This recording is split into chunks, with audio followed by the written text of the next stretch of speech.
नमस्कार, आप देख रहे हैं टारगेट विथ हिमांशु। इस चैनल के द्वारा बीएड शिक्षकों के ब्रिज कोर्स को ध्यान में रखते हुए स्टडी मटेरियल प्रोवाइड किया जा रहा है। अभी हम पेडागोजी ऑफ लैंग्वेज 1 में मुख्य भाषा के रूप में हिंदी को कवर कर रहे हैं। इसके पहले हमने एक वीडियो बनाई थी, यह दूसरा वीडियो है भाषा पर। आज की शुरुआत हम शब्द की संरचना से करेंगे। जब हम किसी भाषा की बात करते हैं तो उसका मतलब यह नहीं कि आप कोई भी शब्द वहाँ पर रख दें और बोल दें। शब्दों का एक समूह है और उसका कुछ अर्थ होना चाहिए। शब्द कैसे बनते हैं, कैसे बदलते हैं, ये सब कुछ एक नियम के थ्रू होता है। जैसे मान लीजिए आप कोई वाक्य बोलते हैं तो सबसे पहले आप कर्ता बोलते हैं, सब्जेक्ट बोलते हैं, फिर वर्ब बोलते हैं। इंग्लिश में अगर आप देखें जैसे ही गोज़ बोलते हैं या वह जाता है हिंदी में बोलते हैं, तो इसकी एक निश्चित नियम है। इसके अलावा शब्दों के भी बनाने के नियम हैं। तो हमें इन सब चीज़ों को समझना होता है और बच्चे को भी समझाना होता है। जो पहला मुख्य बात है वो आपको ये जानना है कि शब्दों का जो बनना है वह नियमों पर आधारित प्रक्रिया होती है। जैसे एक शब्द है लड़का, एक शब्द है लड़के, और एक शब्द है घर, एक शब्द है घरों। अब देखिए यहाँ पर दोनों का ही बहुवचन बनाया जा रहा है, ठीक है। लड़का का लड़के कहा जा रहा है और घर का घरों कहा जा रहा है, लेकिन बहुवचन बनाने में देखिए यहाँ पर एक की मात्रा लग रहा है और यहाँ पर ओ की मात्रा लग रहा है। तो हर शब्द में एक जैसा नियम नहीं होता, ये भी आपको ध्यान देना होगा। हिंदी में संज्ञाओं के लिए कई प्रकार के अलग अलग नियम होते हैं। घर और लड़का दोनों ही पुल्लिंग है, वह एक वचन है, लेकिन इनका बहुवचन आप देख रहे हैं अलग अलग प्रकार से बनाया जाता है। अभी एक ही शब्द कभी एक वचन हो सकता है, कभी बहुवचन हो सकता है, यह भी आपको जानना होगा। जैसे बच्चा समझ रहा है भाषा को, आप उसको समझा रहे हैं, तो ये चीज़ें आपको उसको सिखानी होती हैं, ठीक है। तो हिंदी में कई बार एक ही शब्द एक वचन भी हो सकता है, वही शब्द बहुवचन भी हो सकता है। जैसे देखिए लड़के फुटबॉल खेल रहे हैं, यहाँ पर है, और लड़के ने खाना खाया। अब यहाँ पर एक जगह लड़के देखिए यहाँ पर एक वचन है, यहाँ पर ऊपर लड़के फुट बहुवचन हो गया। तो क्यों? क्योंकि यहाँ पर बाद वाले वाक्य में ने आया है, इसलिए लड़के यहाँ पर एक वचन करता हो गया। तो ये एक बहुत सामान्य सी बात है। एक ही रूप अलग अलग कारकों में अलग अलग अर्थ देता है, ये आप जानते हैं। तो हम ये कह सकते हैं कि एक ही शब्द कभी एक वचन हो सकता है, कभी बहुवचन हो सकता है। आगे हिंदी में 2, 3 नहीं बल्कि 6 रूप होते हैं, जैसा कि आप हम उदाहरण के माध्यम से आपको समझाने का प्रयास कर रहे हैं। यहाँ देखिए लड़का एक कर्ता के रूप में हो सकता है, लड़के हैं, फिर लड़के विभक्ति पूर्व हो सकता है, जैसे लड़के के बाद कोई विभक्ति आ जाए, है ना।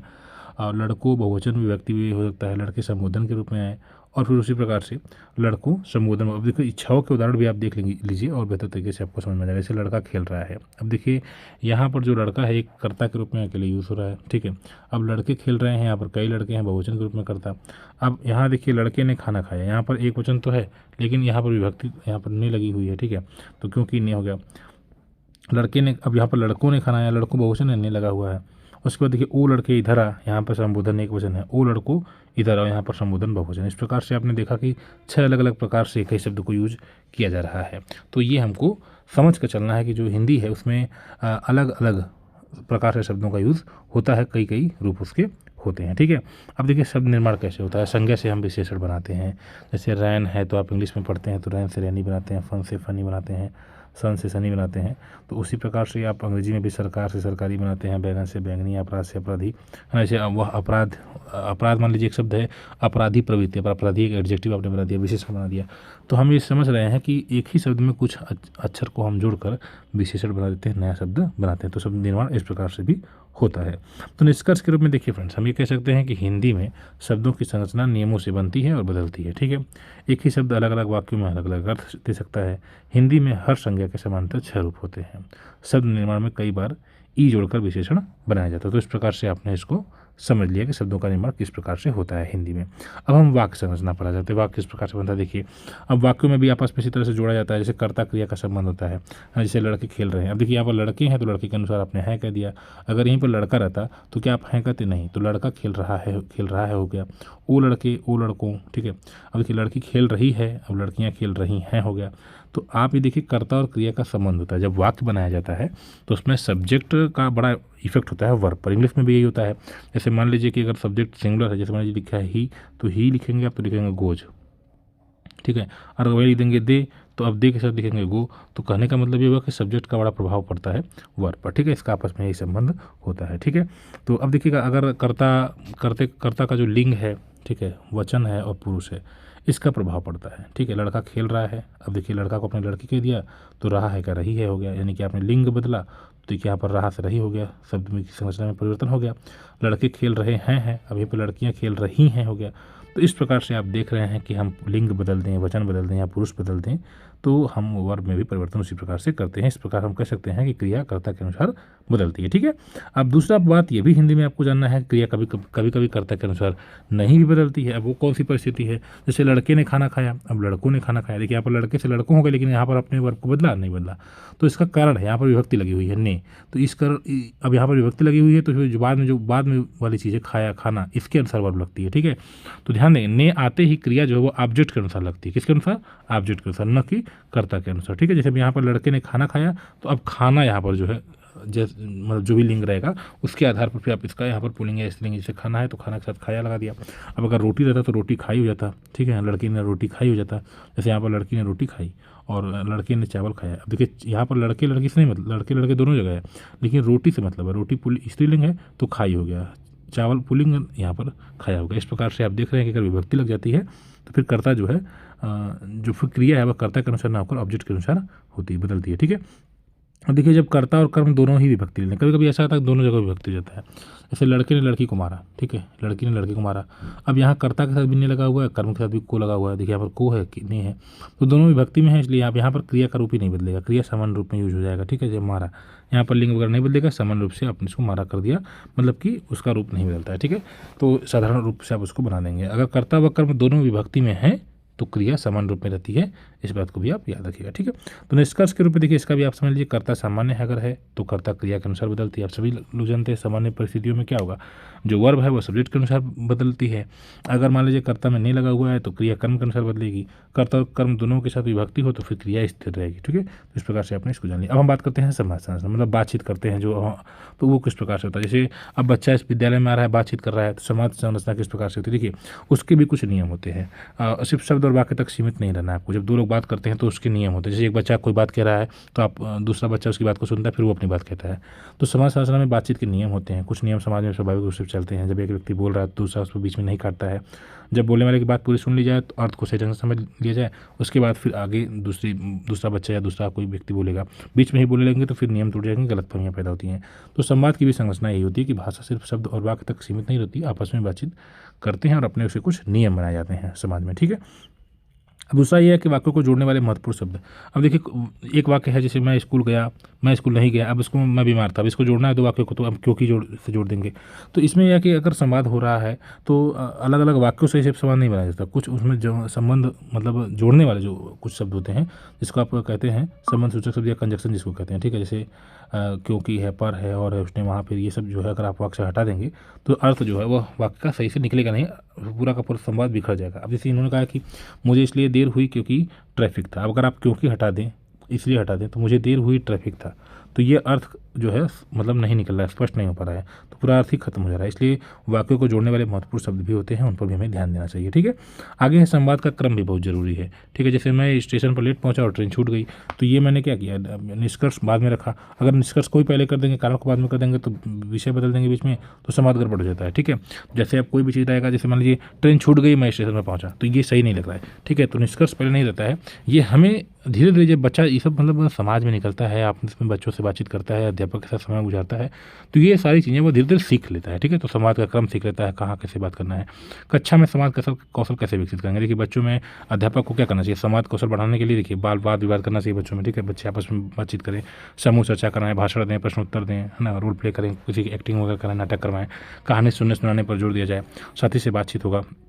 तो इन गतिविधियों को करने से बच्चा सीखता है कि किसी की बात को कैसे सुना जाए, कैसे बोला जाए, कैसे सवाल पूछा जाए, कैसे अपने विचार रखें।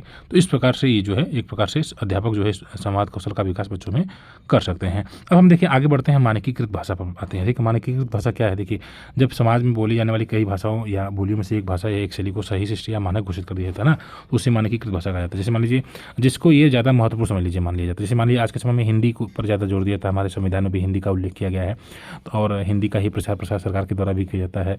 हमारे होम मिनिस्टर हैं और केंद्रीय मंत्री और अन्य हैं, प्रधानमंत्री हैं, ये लोग हिंदी बोल रहे हैं।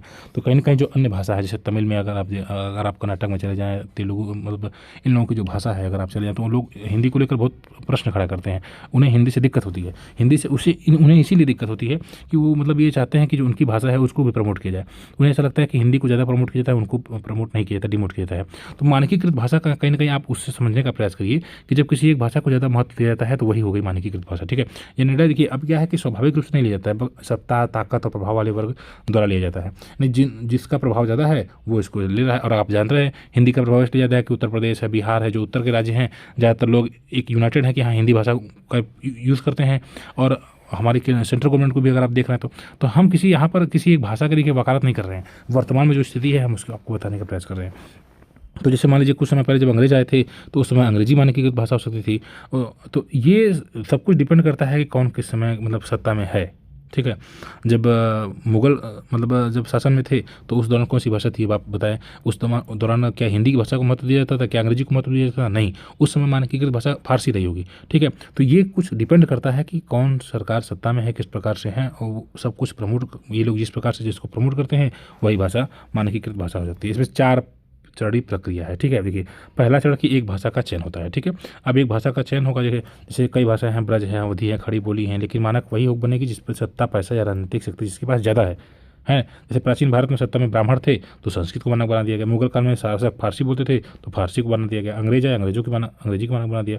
मतलब आप ये समझ लें कि भाषा नहीं सत्ता तय कर रही है कि मानक भाषा कौन होगा। भाषा स्वयं थोड़ी तय कर रही है, जो लोग मतलब ज़्यादा बोल रहे हैं सत्ता तय कर दे रही है कि मानक भाषा कौन होगा।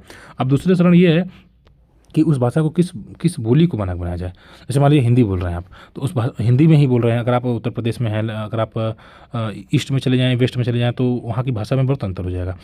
खड़ी बोली में ही आप अलग अलग, जैसे अभी आप बिहार में चले जाएँ या यूपी के बलिया में चले जाएँ तो वो लोग का अलग भाषा हो जाएगा। बोल चाल की जो शैली है, काम कहीं नहीं हो, इसी तरह से बोलते हैं ना, आपने सुना होगा। तो वो धीरे धीरे समय जैसे 15 किलोमीटर 20 किलोमीटर पर बोली भी बदल जाती है। तो हिंदी के ही अलग अलग रूप आपको दिखाई देते हैं। खड़ी बोली है, तो इस प्रकार से इसमें जिसका प्रभाव ज़्यादा रहेगा वो आगे बढ़ जाती है। यही बता रहे हैं कि हर भाषा की कई बोलियां होती हैं। मानक वही बनेगी जो शासक वर्ग बोलता है। अंग्रेजी को मानक बनाया गया, ऑक्सफोर्ड कैम्ब्रिज वाली अंग्रेजी मानक बन गई है ना। अंग्रेजी तो और भी है, ब्रिटेन इंग्लिश है, अमेरिकन इंग्लिश भी है, लेकिन हमारे यहाँ जिसका प्रभाव ज़्यादा रहा ऑक्सफोर्ड कैम्ब्रिज वाली अंग्रेजी मानक बन गई। हिंदी में खड़ी बोली मानक बनी, ब्रज अवधी बुंदेली सबको हिंदी की बोलियाँ कह दिया गया। तो इस प्रकार से आप देख सकते हैं कि कौन सी बोली या कौन सी शैली को मानक बनाया जाए, ये भी डिपेंड करता है कि वहाँ के मतलब शासक सत्ता क्या चाहती है। ठीक है, अब तीसरा है उसके बाद नियम लिखे जाते हैं। जैसे मान लीजिए आपने हिंदी को मान लिया, अब हिंदी के संबंध में मानक जो नियम है बनाए जाएंगे। संगठित किया जाएगा, व्याकरण लिखा जाएगा, शब्दकोश बनाया जाएगा, सरकारी दफ्तरों में वही भाषा इस्तेमाल होगी, अखबार पत्रिकाएं उसी में छपेंगे, स्कूलों में वही पढ़ाई जाती है। इससे उस भाषा की प्रतिष्ठा बढ़ जाती है। आज की डेट में आप बताइए किस भाषा को व्याकरण ज़्यादा मतलब किस भाषा को सरकारी दफ्तरों में ज़्यादा इस्तेमाल किया जाता है, अखबार पत्रिकाएं किस में ज़्यादा छप रहे हैं, स्कूलों में कौन सी भाषा ज़्यादा पढ़ाई जा रही है, तो इससे आप डिसाइड कर पाएंगे। अब चौथा है कि हर क्षेत्र में उसका विस्तार। अब बताइए आज की अगर न्यूज़ चैनल को देखें तो आप किस भाषा में सबसे ज़्यादा न्यूज़ देखते हैं। शिक्षा, प्रशासन, विज्ञान, साहित्य, मीडिया, हर जगह उस भाषा का प्रभाव ज़्यादा आपको दिखाई देता है। तो इस प्रकार से आप इसको समझ सकते हैं। तो ये इसके बाद ये कई शब्दकोश, व्याकरण, विशेष शब्दावलियाँ वगैरह उस भाषा में बन जाती हैं। तो अब इसमें वही बात आ रही है कि सामाजिक शोषण का क्या मतलब इसमें मतलब है मानकीकरण से। देखिए ये सबसे महत्वपूर्ण बिंदु है। मानकीकरण एक तटस्थ प्रक्रिया नहीं है। अक्सर कमजोर बोलियों समुदायों को कमजोर और शक्तिशाली को मजबूत बनाता है। इसमें जो कमजोर है वो और कमजोर हो जाएगा। कैसे? अब देखिए एक भाषा को ऊंचा दर्जा मिला, बाकी सबको गैर मानक कह दिया गया। जो लोग उस भाषा को नहीं जानते वे पीछे जुड़ जाएंगे, है ना। शिक्षा, सरकारी कामकाज सब कुछ उसी भाषा में होगा, तो कहीं ना कहीं जो हिंदी को नहीं समझ पा रहा है तो वो कहेगा ना कि हमारे ऊपर दबाव बनाया जा रहा है, तो विरोध हो रहा है ना। तो इस प्रकार से हम देखिए ये नहीं कर रहे हैं, हम आपको बताने का प्रयास कर रहे हैं कि मानकीकृत भाषा क्या है। मैं बार बार कह रहा हूँ, मैं किसी भाषा को प्रमोट नहीं कर रहा हूँ, मैं तो आपको समझाने का प्रयास कर रहा हूँ कि जो हमारे अभी आप देख रहे हैं किस भाषा को प्रमोट ज़्यादा हो रहा है, किस भाषा पर ज़्यादा रिसर्चेज हो रहे हैं, किस भाषा में किस भाषा को ज़्यादा प्रमोट किया जा रहा है सरकारी अफसरों में, सरकारी दफ्तरों में, वो सब आप देखें। इससे सांस्कृतिक और सामाजिक शोषण होता है उनका जो पिछड़ रहे हैं, यानी जिस भाषा को कमतर समझा जाता है तो उस लोग सोचते हैं कि उनका शोषण हो रहा है। यह प्रक्रिया शक्ति संतुलन को बनाए रखने का काम करती है। ठीक है, तो अगर आप ये क्या है कि अगर मानकीकरण करेंगे तो कहीं ना कहीं क्या होगा कि एक भाषा बहुत आगे चली जाएगी और एक भाषा जो है थोड़ा सा दब जाएगी। ठीक है, तो हमारे लिए बेहतर है कि ये शक्ति को संतुलन बनाए रखा जाए। ठीक, तो ये आवश्यक है। ऐसा ना हो कि किसी के साथ शोषण हो। यदि भाषा लगातार बदलती है तो मानकीकरण क्या सही है? देखिए यहाँ पर भाषा स्वाभाविक रूप से बदलती रहती है, धीरे धीरे समय के साथ बदलती है। मानकीकरण भाषा को स्थिर बनाने की कोशिश करता है। ठीक है, और लेकिन भाषा को पूरी तरह बांधना संभव नहीं होता। मानकीकरण शिक्षा और प्रशासन को आसान बनाता है, लेकिन इसका खतरा यह है कि कई बोलियां और छोटे समुदाय हाशिए पर चले जाते हैं। इसलिए मानकीकरण जरूरी भी है और समस्या भी है। ठीक है, आगे भाषा के मनोवैज्ञानिक पक्ष। इसको भी देखिए, भाषा सिर्फ बोलने लिखने का माध्यम नहीं है, ये सीधे सीधे हमारे दिमाग से जुड़ी हुई प्रक्रिया है। दिमाग से कैसे जुड़ी हुई है? देखिए दिमाग के कुछ हिस्से ही भाषा को नियंत्रित करते हैं। अगर हमारे दिमाग में कोई समस्या हो जाए मानसिक रूप से तो हम बोल भी नहीं पाएंगे। कभी कभी अगर कुछ लोगों के सिर में चोट लग जाता है तो उनका बोलना बंद हो जाता है ना। तो आदमी समझ नहीं पाता आपकी बात को, अचानक में मतलब बिल्कुल अलग तरह से रिएक्ट करता है। तो ये क्या हुआ, उसके दिमाग में कुछ घाव लगा, चोट लगा और उसने अपने भाषा पर नियंत्रण खो दिया, बोलने का जो शैली था वो खत्म हो गया।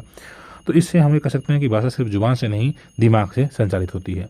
अब दूसरा यह है कि बच्चा देखिए जन्म से भाषाई क्षमता लेकर आता है। जैसे बच्चा चलने की क्षमता, देखने समझने की क्षमता लेकर पैदा होता है, तो इस तरह एक प्राकृतिक भाषाई क्षमता उसके अंदर है। ऐसा नहीं है कि वो आप ही उसको भाषा सिखाएंगे, वो जिस माहौल में भी रहेगा वहाँ की भाषा सीख लेगा। अगर उत्तर प्रदेश में है तो यहाँ पे भोजपुरी भाषा सीख लेगा, ठीक है, भोजपुरी जो बोली है सीख लेगा। अगर वो केरला में है तो केरला में अंग्रेजी बोल रहे हैं तो अंग्रेजी को बेहतर तरीके से सीख लेगा। तो जहाँ पर भी रहेगा, जिस समाज में भी रहेगा, वहाँ की भाषा को बस सीख लेगा। दुनिया का कोई भी बच्चा रहे, 3 साल 4 साल जाते जाते वो आसपास की बोली जाने वाली भाषा को, व्याकरणिक ज्ञान को, शब्दक्रम को थोड़ा बहुत सीख लेता है और वाक्य बनाना शुरू कर देता है। ठीक है, आपने देखा होगा ब्रिटेन में पढ़ने वाले बच्चे जो 3-4 में मतलब साल के बच्चे अंग्रेजी बोलते हैं, तो लोग सोचते हैं कि ये बहुत बड़ी बात है। बड़ी बात कुछ नहीं है, समाज का प्रभाव पड़ता है। आप जिस समाज में रहेंगे वहाँ से आप सीखेंगे। सार्वभौमिक व्याकरण का विचार होता है। दुनिया की हर भाषा में कुछ सामान्य तत्व होते हैं, है ना, कुछ बेसिक रूल्स होते हैं जिसमें नाउन है, प्रोनाउन है, एडजेक्टिव है, सब सारी चीज़ें इनका संबंध होता है। इससे हम कह सकते हैं कि मानव दिमाग में व्याकरण का भी एक मूल ढांचा जन्म से ही होता है। सभी लोग व्याकरण से चलते हैं, चाहे कोई भी भाषा हो, ठीक है। तो व्याकरण तो हर जगह रहेगा, तो सार्वभौमिक व्याकरण हम इसको कह सकते हैं। बच्चे की गलतियाँ भी हमें बहुत कुछ सिखाती हैं। बच्चा स्कूटर को कूटर कहेगा, गर्म को गर्म कहेगा, गरम कहेगा। आज स्कूल जाना है कि बजाय स्कूल कूल जाना कह देगा। क्यों? अब बच्चा धीरे धीरे सीख रहा है, इसी के माध्यम से बच्चा आगे सीखेगा। भाषा नियमों को समझ धीरे धीरे आगे समझने की कोशिश करता है और धीरे धीरे फिर वह संशोधन कर लेता है। बाद में स्कूटर को कूटर कहता है, कूटर कहता है, स्कूटर भी कह देगा, सीख रहा है। तो एक प्रकार से भाषा मानसिक प्रक्रिया है और जन्मजात क्षमता है, यानी जन्म के साथ ही बच्चा इसको लेकर आता है, इसको कोई सिखाता नहीं है। भाषा बच्चा जिस भी वातावरण में रहता है वहाँ से वह सीख कर मतलब भाषा को ग्रहण करता है। ठीक है, तो वह सुनकर सोचकर नियम बनाना सीख जाता है और यही भाषा का मनोवैज्ञानिक पक्ष भी कहा जा सकता है। इस प्रकार से आप इसको समझ सकते हैं। आगे हम देखते हैं भाषा का सामाजिक पक्ष क्या है। देखिए, भाषा दिमाग का नहीं, समाज की भी देन है। भाषा सामाजिक परिवेश में पैदा होती है। अब बच्चा अगर आप समाज में किसी नहीं, अगर आप जन्म से किसी एक ऐसी जगह पर जहाँ पर कोई आपके साथ नहीं, अकेले रहे, आप जंगल में, किसी से संपर्क नहीं है, तो क्या आप भाषा सीख पाएंगे, बोल पाएंगे? नहीं बोल पाएंगे। तो आप जिस माहौल में रहेंगे उसी चीज़ को सीखेंगे। तो ये एक प्रकार से सामाजिक परिवेश में ही भाषा पैदा होती है। जिन लोगों से बच्चा बात करता है, जिन संस्कृति में वो बड़ा होता है, वही उसकी भाषा हो जाती है। इसलिए हर बच्चा अपनी सामाजिक दुनिया से भाषा को सीखता है। ठीक है, तो आप ये कह सकते हैं भाषा सामाजिक परिवेश में पैदा होती है। दूसरा यह कि भाषा हर स्थिति में बदलती है। हम सब अपने सामने वाले व्यक्ति, स्थान और व्यक्ति स्थिति के अनुसार भाषा बदलते हैं। जैसे पिता से बात करते हैं तो आप बताइए, क्या पिता से जो बात कर जिस प्रकार से बात करेंगे दोस्तों से वही भाषा बात करेंगे? नहीं। आप बाजार में जो भाषा का प्रयोग करेंगे, क्या स्कूल में उसी भाषा का प्रयोग करेंगे? नहीं। गाँव में बोली जाने वाली भाषा शहर की भाषा अलग हो जाती है, इस प्रकार से। तो ये सामाजिक विविधता है, सोशल वेरिएशन इसको आप कह सकते हैं। अलग अलग प्रकार के लोगों से हम बातचीत करते हुए अलग अलग प्रकार से टोन में बात करते हैं, तो हमारी बोली या भाषा में थोड़ा बहुत परिवर्तन हो जाता है। एक ही भाषा के कई रूप हो सकते हैं। आप देख रहे होंगे, जैसे हमने चर्चा भी किया था कि 10 से 15 किलोमीटर भाषा का स्वरूप बदल जाता है। आपने देखा, अभी जौनपुर जाएंगे तो वहाँ की अलग भाषा हो जाएगी, और आप बिहार में अगर आप बलिया चले जाएंगे तो वहाँ की भाषा अलग हो जाएगी। हमने आपको बताया भी था।